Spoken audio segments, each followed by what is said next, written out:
రోజు ఈ రాష్ట్రం ఉంటే దాన్ని వదిలిపెట్టి అసెంబ్లీలో జరిగినటువంటి చర్చలు ఒక ఎమ్మెల్యే కూర్చొని ప్రస్తావిస్తాడు, మా ప్రాంతంలో ఒక ఎస్ఐని ట్రాన్స్ఫర్ చేయలేకపోతున్నామని చెప్తున్నాడు.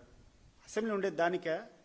నీ ఎమ్మెల్యేలకు పని పాట లేకుండా అసెంబ్లీలో కూర్చొని ఒక ఎస్ఐని నేను ట్రాన్స్ఫర్ చేయలేకపోతున్నా, నా లెటర్ ప్యాడ్లు అరిగిపోయినాయి, లోకేష్కి ఎన్ని కావాలంటే అన్ని లెటర్లు ఇచ్చినా, ముఖ్యమంత్రికి ఎన్ని కావాలంటే అన్ని లెటర్లు ఇచ్చినా, ఒక ఎమ్మెల్యేగా నేను ఒక ఎస్ఐని ట్రాన్స్ఫర్ చేసుకోలేకుండా పోతా ఉంటే నీ యొక్క ఎమ్మెల్యేల యొక్క స్థాయి ఏ రకంగా ఉందో నువ్వు ఆలోచన చేయి.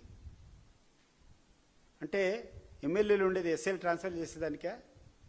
అంటే ఎమ్మెల్యే స్వయంగా ఒప్పుకుంటున్నాడు కదా, ఎమ్మెల్యేకి కావాల్సినటువంటి ఎస్ఐ కావాలంటే లోకేష్ యొక్క బ్లెస్సింగ్స్ కావాలా, లేకుంటే చంద్రబాబు నాయుడు బ్లెస్సింగ్స్ కావాలా, నా లెటర్ ప్యాడ్లన్నీ అరిగిపోయినాయని చెప్పి ఒక ఎమ్మెల్యే వాపోతున్నాడు.